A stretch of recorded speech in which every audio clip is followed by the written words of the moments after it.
आज बात गाजा में हुए बड़े हमले की, जिसके बाद पूरी दुनिया में हड़कंप मचा हुआ है। आज महाभारत में कह रहे हैं गाजा में नरसंहार।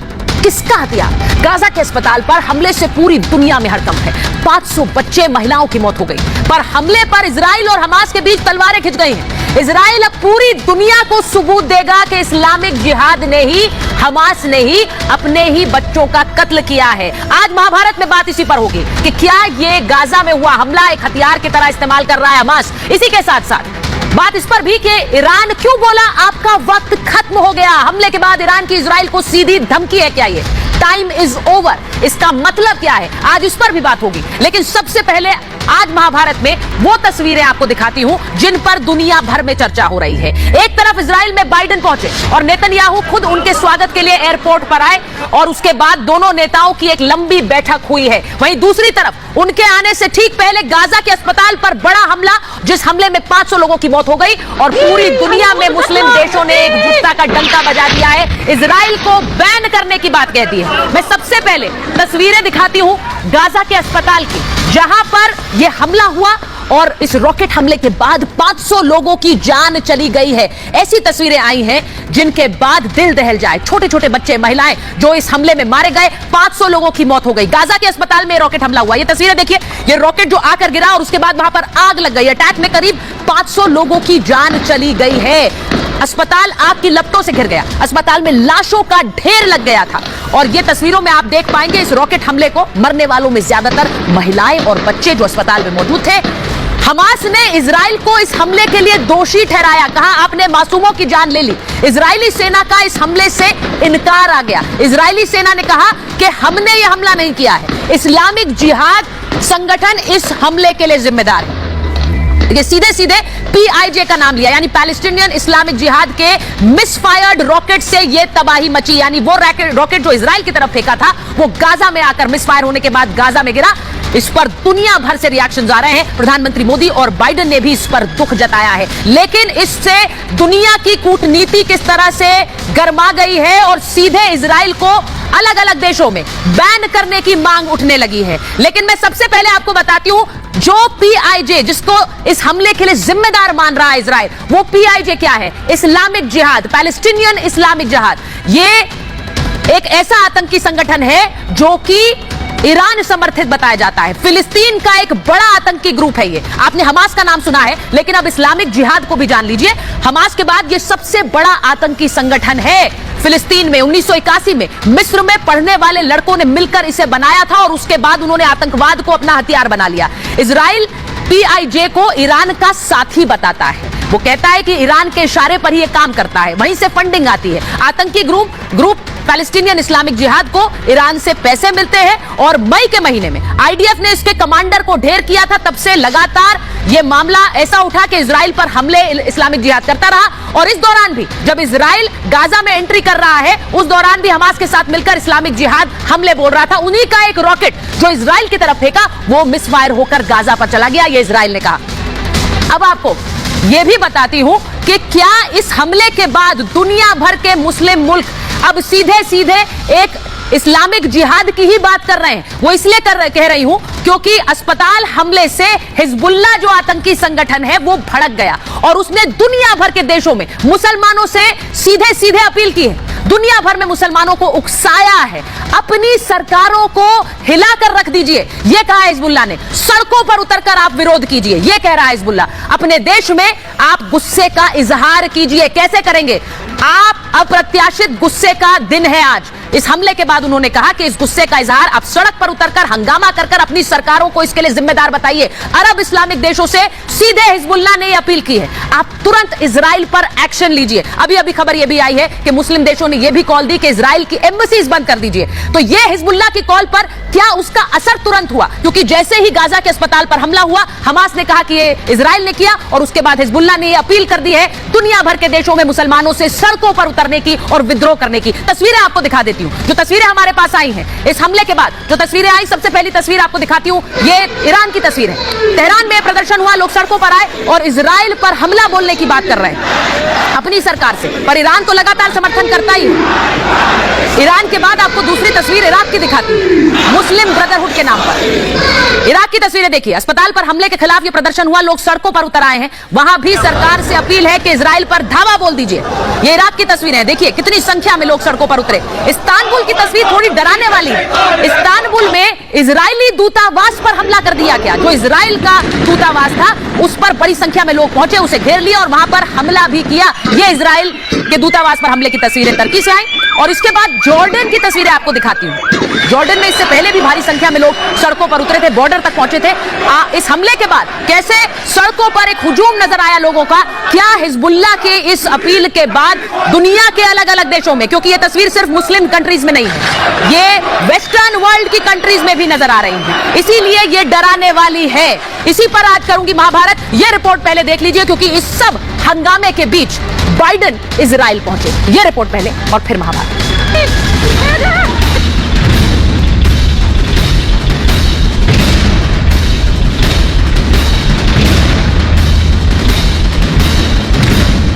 गाजा में गरजते टैंकों और बरसते बमों के बीच जो बाइडेन की एंट्री होने वाली थी।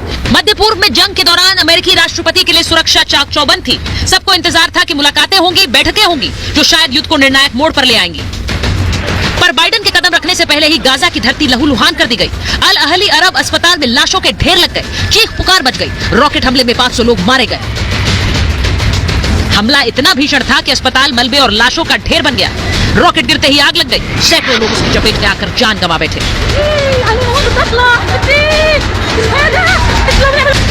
इस अटैक के बाद पूरी दुनिया में हड़कंप मच गया। हमास ने इजरायली सेना पर नरसंहार का आरोप लगाया और मुसलमानों को सीधे तौर पर भड़काने के लिए बयान जारी कर दिया।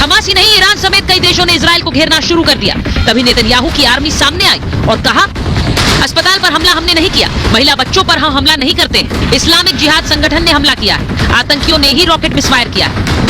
आईडीएफ ने बताया कि पैलेस्टाइन इस्लामिक जिहाद के लड़ाकों ने अस्पताल के आसपास कई हमले किए थे जिनसे तबाही मची। The Islamic Jihad is responsible for the failed rocket launch which hit the hospital in Gaza. I repeat, this is the responsibility of Islamic Jihad that killed innocents in the hospital in Gaza. Israeli सेना ने एक सबूत भी दिखा दिया। Aerial video जारी किए और हमास के लड़ाकों के ऑडियो रिकॉर्डिंग मीडिया को सुनाकर बताया कि वो खुद मान रहे हैं हमला फिलिस्तीनी इस्लामिक जिहाद संगठन ने किया है। इस सब के बीच बाइडेन आखिरकार इजराइल पहुंच गए। एयरपोर्ट पर नेतन्याहू खुद उन्हें लेने पहुंचे। तेल अवीव में एक साथ दो महाशक्तियों ने संकल्प लिया कि हमास को किसी भी हालत में बख्शेंगे नहीं। बाइडेन ने गाजा अस्पताल हमले पर दुख जताया तो वहीं इजराइल को उसमें क्लीन चिट भी दे दी। I was deeply saddened and outraged by the explosion at the hospital in Gaza yesterday, and based on what I've seen, it appears as though it was done by the other team, not you. Biden के इस बयान के बाद Netanyahu के हौसले बुलंद हैं। United in purpose and with a deep sense of justice and the unbreakable spirit of our soldiers and our people, Israel will prevail. Netanyahu Hamas पर टारगेट लॉक करके बैठे हैं, लेकिन इस्लामिक मुल्क खुलकर उनके विरोध में खड़े हो गए। 57 देशों के ओआईसी की बैठक में ईरान ने मांग उठा दी कि अरब देश इजराइल को तेल सप्लाई न करे, यानी प्रतिबंध लगाए जाएं। ऐसे में जंग में शांति कैसे होगी? बाइडेन के दौरे के बाद ये जंग खत्म हो पाएगी या फिर और भड़क जाएगी? Bureau report, Republic Bharat. और कल बीती रात जब से गाजा के इस अस्पताल पर हमला हुआ उसके बाद बहुत तेजी से एक्शन बढ़ा है। मुस्लिम देशों में हड़कंप, वहां पर किस तरह लोग सड़कों पर है। इस बीच इजराइल पहुंच गए, बाइडेन, नेतन्याहू और बाइडेन की बैठक हुई। लेकिन इन सब के बीच अरब नेताओं को बाइडेन पर क्या भरोसा नहीं है, क्योंकि बैठकें रद्द कर दी गई हैं। सवाल आज ये भी पूछ रही हूं कि क्या मुस्लिम देशों को भड़काने के लिए यह हमला हुआ है, क्योंकि ये भी कह रहे हैं सिक्योरिटी एक्सपर्ट्स, इजराइल प्रूफ देगा दुनिया के मुल्कों को कि यह हमला हमने नहीं किया है। तो फिर किसने किया और क्यों किया?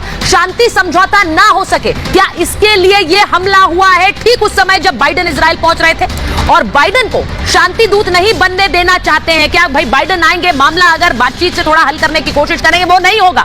और हमास के हमले से ध्यान भटकाने के लिए क्या ये एक और अटैक है? अभी तक सिर्फ हमास की क्रूरता की बात हो रही थी, अब इजराइल की क्रूरता की बात हो, क्या इस वजह से यह हमला किया गया? मेरे साथ जो मेहमान है मैं परिचय करा देती हूं। हमारे साथ स्टूडियो में एम्बेसडर दीपक वोरा आ गए हैं, हमारे साथ major general GD Bakshi sir जुड़े हैं, आप स्क्रीन पर उन्हें देख सकते हैं। हमारे साथ विंग कमांडर प्रफुल्ल बख्शी जी स्टूडियो में है, हमारे साथ राजनीतिक विश्लेषक सुशील पंडित जी स्टूडियो में है, हमारे साथ एआईएमआईएम के प्रवक्ता आदिल हसन साहब हैं। बहुत बहुत स्वागत आप सभी का।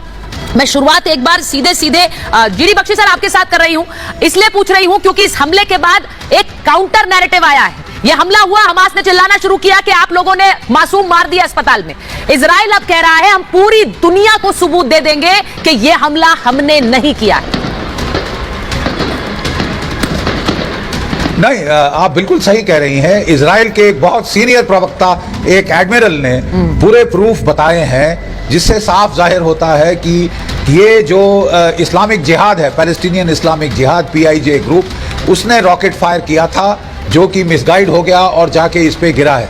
याद रहे कोई 3000 के करीब रॉकेट्स फायर किए हैं हमास ने और दूसरे संगठनों ने, और इनमें से कोई 450 मिसफायर हुए हैं, अपने ही इलाके में गिरे हैं। तो ये काफी पॉसिबिलिटी है कि ये ऐसा हो सकता है। दूसरा, वो जो स्ट्रक्चरल डैमेज क्या है आसपास उस बिल्डिंग में, आपने देखा जब इजराइल अपने बॉम्ब्स गिरा रहा है, पूरी की पूरी बिल्डिंग्स ढह रही हैं। यहाँ ना ये बिल्डिंग ना आसपास की बिल्डिंग में ऐसा कोई असर हुआ, कोई क्रेटर वहां नहीं दिखा है। ठीक है, इससे काफी साफ है कि ये जो है इजराइल की एयर ऑर्डिनेंस नहीं, JDAMs की बात की जा रही थी, जॉइंट डायरेक्ट अटैक म्यूनिशन इस्तेमाल किया है, उसका बड़ा भारी क्रेटर होता है। यहाँ कोई क्रेटर नहीं मिला।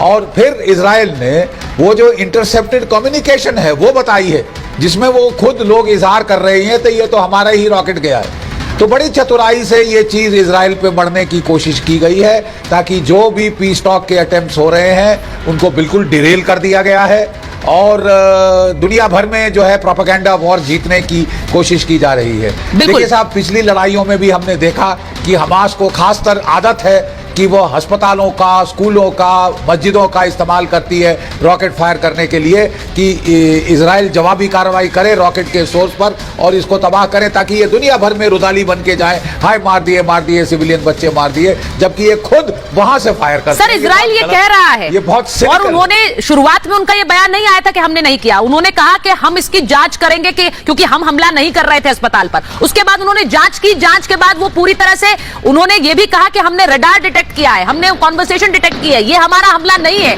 एक बार मैं जरा बड़ी खबर बताऊं कि कैसे जॉर्डन से भी तस्वीरें आ रही हैं और लेबनान से तस्वीरें आ रही हैं, जहां पर US एम्बेसी के बाहर प्रदर्शन हो रहा है। जरा तस्वीरें दिखा दीजिए। अब लेबनान में अमेरिकी दूतावास के बाहर प्रदर्शन हो रहा है। मैंने अभी आपको दिखाया था कि तुर्की में कैसे वहां दूतावास को घेर लिया था, वहां पर हमले करने की कोशिश हुई, यहां अमेरिकी एम्बेसी पर। ये देखिए, सड़कों पर लोग हैं और यहां लेबनान में हमला हुआ। यहां पर लेबनान में अमेरिकी दूतावास पर हमला हुआ। अभी एक बड़ा पोटेंट डेंजर है एम्बेसडर वोरा, अलग अलग देशों में जहां पर अमेरिकी दूतावास है या फिर इजरायली दूतावास है, क्योंकि मुस्लिम देशों की तरफ से यह अपील आ गई है कि आप अपने अपने देशों में सड़कों पर उतरिए। यह हिजबुल्लाह की अपील है, मुस्लिम देशों की नहीं, लेकिन हिजबुल्लाह की अपील है, अपने अपने देशों में सड़कों पर उतरिए, अपनी सरकारों को हिला दीजिए, यह अपील आ रही है। और इसके साथ साथ ये भी जो मुस्लिम देश कह रहे हैं कि वहां के राजनयिकों को हटाइए। ये तस्वीरें देखने को मिलेंगी क्या हमें? Ma'am, thank you very much. बहुत अच्छा लगता है जब आपके चैनल पर रहता हूँ, आपसे बहुत कुछ सीखता हूँ। ये मेरी मास्टर क्लास है। और फिर आपके साथ विंको हैं, one of the most decorated pilots from India. Sushil Pandit साहब हैं, जिनकी मैं बहुत इज्जत करता हूँ, बहुत कुछ इनसे सीखना चाहता हूँ। मैं आपको बता देता हूँ, जो बाइडेन साहब क्यों गए हैं वहां पर, उसका इजराइल का कोशर फूड तो उनको अमेरिका में भी मिलता है। 2 कारणों में गए हैं। एक, बताने के लिए कि अमेरिका इज बैक, ये दुनिया का हॉटस्पॉट है। और दूसरा, वो बहुत विश्वास रखते हैं पर्सनल डिप्लोमेसी में। भारत के प्रधानमंत्री भी वो जफ्फी डालते हैं ना, हम उसको हगोप्लोमेसी कहा करते थे। सुशील साहब मेरे साथ खड़े, अगर 2 शॉट होता तो मैं इनको जफ्फी डाल के बता देता कि ये किस टाइप की होती है डिप्लोमेसी।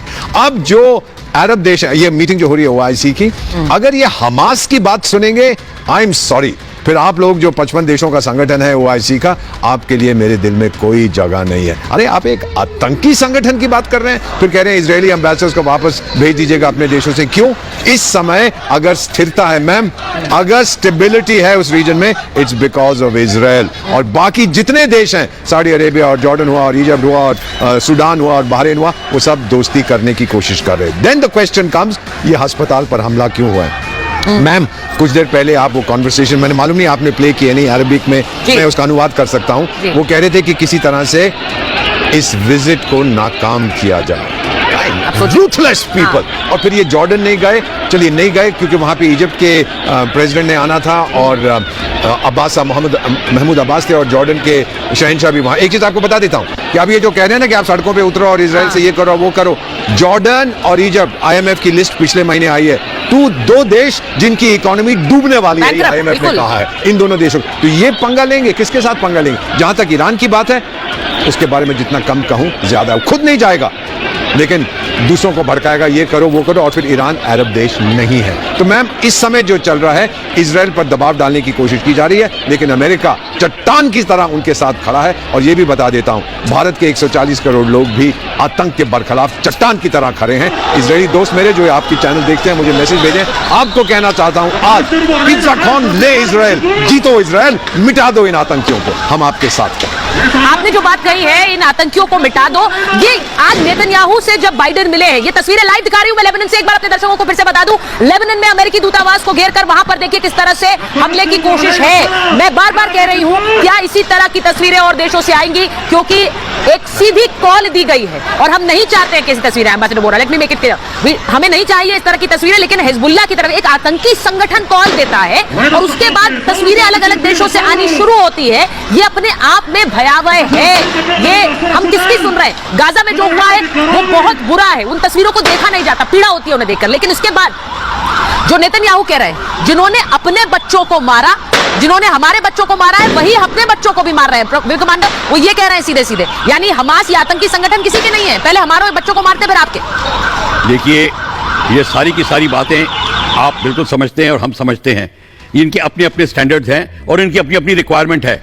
ये हमास की और साथ में हिजबुल्लाह के साथ अब जो मिल रहे हैं और जैसे कि ईरान इनको उकसा रहा है, ये सारे के सारे बेसिकली ये एक किस्म से अब रिग्रुप होने की कोशिश कर रहे हैं एज अ इस्लामिक पावर। आपको मैं बता दूं, ये अगर आप इसको सारे को ब्लैक एंड व्हाइट में करके आ जाइए, you will see it is Christianity versus Islam and Jewish combine. ये सारी की सारी प्रॉब्लम यहाँ खड़ी होती है, पर इसका फायदा भी सब कंट्रीज उठा रही हैं। ऐसे नहीं घुस रहे ये कि सलाउद्दीन की तरह और किंग रिचर्ड द लायनहार्ट की तरह, इनको सबको अपनी अपने पॉलिटिकल डिप्लोमेसी और जिसको कहते हैं जर और जमीन का जो फिक्र होती है सबको है। अमेरिका अपना प्रभुत्व नहीं खोना चाहता, वो इसलिए आया है, उसकी जो लस्टर लूज हो गई थी आफ्टर इराक और अफगानिस्तान, उसके बाद वो अब चढ़ के आ रहा है। और इसके बाद में चाइना जो है वो इसलिए यहां घुस रहा है कि फायदा उठाएगा। आ रही है हमारे पास बाइडेन जो है अमेरिकी राष्ट्रपति, वो उन पीड़ितों से मिल रहे हैं जिन्होंने अपनों को खोया, इजराइल में जिन लोगों ने अपने परिवार वालों को खोया है हमास के उस हमले के बाद, उनसे मिल रहे हैं जो बाइडेन अमेरिकी राष्ट्रपति।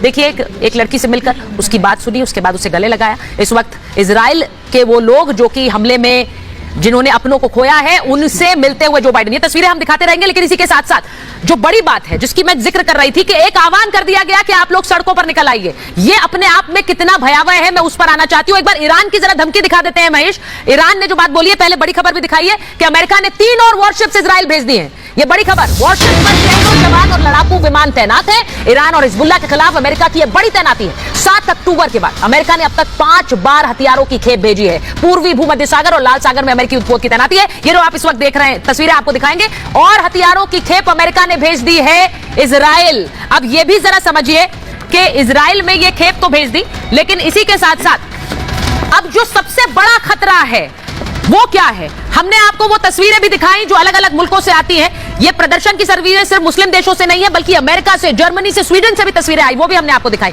गाजा के अस्पताल पर जो अटैक हुआ उससे ईरान कैसे भड़का है, और उसके बाद इजराइल को खुले तौर पर धमकाया है ईरान ने।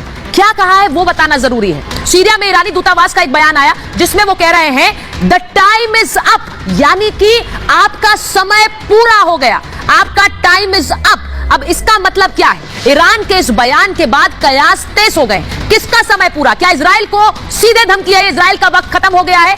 क्या ईरान इजराइल पर हमला करेगा? और वो ये कह रहा है कि अब जब हम हमला करेंगे तो पलटवार की जवाबदेही हमारी नहीं होगी। इस बयान के बाद कयास लग रहे हैं, क्योंकि ईरान सीधे कह रहा है टाइम इज अप, आपका वक्त खत्म हो गया। बड़ी खबर बता दीजिए, हमास से जुड़े हुए लोगों पर अमेरिका ने प्रतिबंध लगा दिया। इस वक्त की बड़ी खबर आ रही है, हमास से जुड़े हुए लोगों पर अमेरिका का प्रतिबंध। तुर्की, सुडान, कतर, अल्जीरिया और गाजा में रहने वालों पर, जो हमास से जुड़े हुए लोग हैं, उन पर अमेरिका प्रतिबंध लगा रहा है। यह भी बड़ी खबर आ रही है। लगातार डेवलपमेंट्स हो रहे हैं और वो खबरें जो आ रही हैं, यूएस इंपोजेस सैंक्शंस, आपने बाइडेन की तस्वीरें देखी, और अब यूएस ने ये सैंक्शंस लगाए, हमास से किसी भी तरह का कोई संबंध है तो आप पर सैंक्शंस लगेंगे। तो ये बड़ी खबर इस वक्त आ रही है। मैं एक बार जरा वापस ईरान की उस धमकी पर जाना चाहती हूं और उस पर सीधे सीधे सुशील जी आपके पास आते हुए मैं अपनी बात कंप्लीट कर लीजिए। मैं ये आपको बताने की कोशिश कर रहा था कि अब जो बाइडेन के यहाँ आने से एक चीज तो ठीक है, एयरक्राफ्ट कैरियर्स आ रहे हैं और सब कुछ हो रहा है, बट चाइना को अब अपना ध्यान केंद्रित कर रहा है बैक टू साउथ चाइना सी। अब ताइवान के ऊपर इतना इंटरेस्ट नहीं है, वहां पे उस एरिया में खुली छूट मिल रही है चाइना को, ठीक है। अब क्या होगा? चाइना जो है यहाँ ताक लगाए इसलिए बैठा था कि किस तरीके से ऊंट बैठता है और कहां उस सिचुएशन का फायदा उठाता है। ये अब ये सिचुएशन का फायदा उठाएगा, इसको भी ध्यान रखना चाहिए। इतनी जल्दी जो एक्शन लेने चाहिए लीजिए, पर ओवरऑल पिक्चर इन प्रोपोर्शन भी रखनी पड़ेगी। और ये इस्लामिक देश के ऊपर जो सैंक्शन लगे हैं एब्सोल्युटली करेक्ट, पर इसका मतलब ये है और एलिनिएशन हो जाएगी टोटली, बिल्कुल एक लाइन बन जाएगी नाउ कि this side and that side. Exactly. इस वक्त जो एक और खबर है उसके बाद मैं सुशील जी के पास जा रही हूं। उत्तरी सीमा पर हम जंग नहीं चाहते हैं, ये इजराइल कह रहा है। हमारे जंग हमास के खिलाफ, हमास के आतंकियों को हम छोड़ेंगे नहीं, लेकिन हम जंग नहीं चाह रहे हैं और उत्तरी सीमा पर हम जंग नहीं चाह रहे हैं। ये इजराइल का क्लैरिफिकेशन, इजराइल का ये बात करना और ये कहना कि वो जंग नहीं चाह रहे हैं, वो अपने दुश्मनों पर अटैक कर रहे हैं। गाजा अस्पताल पर जो हमला हुआ जिसमें 500 लोग मारे गए, क्या एक बहस ये भी चल रही है सुशील जी कि क्या ये हमला जानबूझकर इस वक्त, क्योंकि बाइडेन पहुंचने वाले थे, इस पूरे ट्रैक को डिरेल करने के लिए, इजराइल को जिम्मेदार ठहराने के लिए और हमास ने जो हमला किया उसको पीछे छोड़ दें और इस हमले पर सेंटर हो जाए? आपने बिल्कुल ठीक कहा, बहुत सारी बातें इसमें एक साथ सॉल्व होती हैं, लेकिन एक बड़ी बात जो जिससे हम लोगों को ध्यान नहीं हटाना चाहिए वो ये है कि जब भी इजराइल में फिलिस्तीन को लेकर या इस तरह की संगीन अपराधों को लेकर झगड़ा मचता है, तो दुनिया के सभ्य देश ये कोशिश करते हैं कि दुनिया में मजहबी आधार पर ध्रुवीकरण न हो। सारी की सारी सोच और फोकस उस घटना पर, उस दुर्घटना पर हो और उसको मिनिमाइज करना, उसको टालना, उससे किसी भी तरह के बड़े युद्ध की आशंका को खत्म करना इस पर हो। ठीक इसके विपरीत जो इसमें तेल डालना चाहते हैं इस आग में, वो ये चाह रहे थे कि दुनिया का ध्रुवीकरण मजहबी आधार पर हो। इसीलिए ईरान ने दबाव बनाया सऊदी अरेबिया पर कि ओआईसी की बैठक बुलाई जाए। इसीलिए एक ऐसी घटना की गई जिससे कि दुनिया के इस्लामी देशों की सड़कों पर लोग निकलें, वहां की जनता एक ऐसा दबाव बनाए अपनी अपनी सरकार पर कि एक ध्रुवीकरण होता दिखाई पड़े। जो संबंध सुधर रहे थे इजराइल के साथ उनको ताक पर रखा जाए और पूरी की पूरी दुनिया इस्लामी और गैर इस्लामी खेमों में बटी हुई दिखाई पड़े। लेकिन अगर जिहाद के पक्ष में इस तरह का ध्रुवीकरण भी होता है तो मुझे लगता है कि यह जिहाद की शामत आने का संकेत है और दुनिया कमर कसेगी, दुनिया उस विषय के ऊपर कमर कस के खड़ी होगी और एक बार पूरी की पूरी तरह इस सोच का, इस बीमार मानसिकता का इलाज करेगी। तो ये जो लोग इस ध्रुवीकरण को हवा देने में लगे हुए हैं, जो मजहबी आधार पर दुनिया को लामबंद करने में लगे हुए हैं और इसके लिए किसी भी तरह की अस्थिरता लाने में लगे हुए हैं विभिन्न देशों में, उन्हें यह सनद रहे कि दुनिया का धैर्य अब जिहाद को लेकर चुक गया है और ये शामत आने के संकेत हैं। मैं एक बार आदिल हसन साहब के पास जा रही हूं। आदिल साहब, जो एक तरह से बात कही गई इजराइल द्वारा कि जिन्होंने हमारे बच्चों को मारा है वही अपने बच्चों को भी मार रहे हैं और वो सबूत देने को तैयार है, वो कह रहे हैं हम पूरी दुनिया को सबूत देंगे, हमला हमारा किया गया नहीं है। क्या इस समय, जिस समय बाइडेन आ रहे थे उस समय इस हमले का सामने आना और फिर उसके बाद एक कॉल दे देना कि देश भर में मुसलमान आप लोग सड़कों पर उतर आइए, आप इसे कैसे देख रहे हैं? मैम, मैं तो इतना ही देख रहा हूँ कि इंसानियत को शर्मसार किया गया। इससे ज्यादा घिनौनी हरकत दुनिया में कोई नहीं कर सकता है। हॉस्पिटल पे हमला, बच्चों पे हमला, आज जाके आप देखिए लाशों का अंबार लगा है। अगर जिसके भी दिल में जरा सा भी इंसानियत है, जिसके घर में भी जरा सा रहम है, अगर जरा सा भी आंख में शर्म है, दया है, तो वो इंसानियत के साथ खड़ा रहेगा। जिसने भी किया है उसको कंडेम करेगा और उसमें चेहरा नहीं चमकाएगा और उसमें इंसानियत की हक की बात करेगा। ये जो हुआ है हमला, इससे बड़ा घिनौना हमला दुनिया में कभी नहीं हो सकता है। और उम्मीद करते हैं कि वर्ल्ड देश, पूरा दुनिया इसकी मजम्मत करेगा और दुनिया इस चीज को जानेगा कि किस दुनिया मजम्मत कर रही है। इस तरह के हमले को कोई सही नहीं ठहराता है। जब हम एक तरफ कह रहे हैं कि भाई हमास ने जो हमला किया इजराइल पर वो कितना क्रूर और बर्बर था, तो दूसरी तरफ गाजा में जब बच्चों की तस्वीरें आती हैं वहां पर जो हुआ वो भी दिल कपा देने वाला है। लेकिन मेरा सवाल ये है कि उस हमले को, जब इजराइल का ये कहना है कि ये हमला उन्हीं ने किया है जो चाहते हैं कि यहां पर आग लगी रहे, ये हमास और ये इस्लामिक जिहाद जैसे संगठन अपनों के सगे नहीं है, यही तो अपने बच्चों की कब्र पर आगे की भविष्य देख रहे हैं अपना। सुचरिता जी, मैं इसमें एक बात जोड़ दूं, आपसे पूरी तरह सहमत हूं। जी। हमास ने जब 7 अक्टूबर को इजराइल में बर्बरता की थी, हाँ। तब इंसानियत को शर्मसार होते देखने वाली आंखें कहां चली गई थी? और क्या हमास को यह मालूम नहीं था कि इजराइल पर जो हमला किया जा रहा है उसके क्या अंजाम होंगे? उन्होंने फलस्तीन के लोगों को गाजा में यरगमाल कर दिया, उन्होंने उन्हें कॉम्प्रोमाइज कर दिया, उनकी सिक्योरिटी को, उनकी बेहतरी को, उनके मुस्तकबिल को। जब उन्होंने इजराइल में बच्चों के सर काटे और औरतों की बेहुरमती की, उनको मालूम था कि इजराइल का जवाब खतरनाक होगा, और यह खतरनाक गाजा में होगा, यह खतरनाक गाजा की आवाम के लिए होगा। इसके बावजूद इन्होंने किया। यह इस जहनियत को दर्शाता है कि उनके मन में कोई करुणा, कोई दया, कोई ममता नहीं है, कोई कंपैशन नहीं है कि वो किस तरह अनआर्म्ड नागरिकों को, निहत्थे नागरिकों को, निर्दोष नागरिकों को इस तरह परिस्थितियों का बंधक बनाएं और उसमें उनको उनकी जान और माल की हानि होने दें। ये उस जहनियत का, उस मानसिकता का सबूत है जिसको आज कंडेम करने की जरूरत है। एक तरफा इंसानियत पर आंसू बहाने की जरूरत नहीं है। और इस दौरान बड़ी खबर भी आ गई है, आज ही यूनाइटेड नेशन सिक्योरिटी काउंसिल में सबूत देगा इजराइल, अस्पताल पर हमला न करने का सबूत देगा। इजराइल अस्पताल पर हमले में शामिल नहीं है, शामिल हम न होने का सबूत इजराइल आज ही यूनाइटेड नेशन सिक्योरिटी काउंसिल में देगा। अब जिस तरह से इजराइल आगे बढ़ रहा है इस पर, वो पूरी तरह से दुनिया को यह दिखा देना चाहता है कि इस हमले का सच क्या था। जो लोग इस हमले के ऊपर चलकर इस्लामिक जिहाद की बात कहकर मुसलमानों को अलग अलग देशों में भड़काना चाह रहे हैं, वो सच देख ले, वो देख ले कि सच्चाई क्या है, कि यह हमला उन्होंने ही किया जिन्होंने पहले इजरायली बच्चों को मारा, अब वहां पर फिलिस्तीनी बच्चों को भी मारा है। अब यह अपने आप में बड़ी खबर है। मैं एक बार जरा इस पर आना चाहती हूं, मुझे मेजर जनरल बख्शी आपके पास आ रही हूं सर, एक बार जरा बताइए sir, United nation security council में इजराइल आज ही इसे रखेगा, यानी वो पूरी तरह से लोगों को सच दिखा देना चाहता है कि हम इस हमले के पीछे नहीं है, वो पूरी तरह कॉन्फिडेंट है। बिल्कुल। देखिए क्या बनता है। हाँ। जो बाइडेन आ रहे हैं इजराइल, क्या ऐसा टाइम इजराइल चुनेगा एक गाजा पट्टी में अस्पताल पे हमला करने के लिए? इट डिफाइज एनी लॉजिक और रीजन। Exactly. उसके अलावा इजराइल ने आपको ठोस सबूत प्रेजेंट किए हैं। उन्होंने कहा है साहब कि वहां रॉकेट के फायर हो रहे थे, बिल्कुल ठीक उस अस्पताल के पास से एक शमशान घाट वहां पे है, बरियल ग्राउंड, वहां से रॉकेट पे रॉकेट फायर हो रहे थे, जिनको उन्होंने रडार से ट्रेस किया उनका ओरिजिन। उसके बाद एक रॉकेट फेल शॉर्ट और वो अस्पताल पे गिरा, और पूरा इसका फायदा उठा के, क्या अब बात यह है क्या ये जानबूझकर शॉर्टफॉल कराया गया या ये एक्सीडेंटल हुआ? ये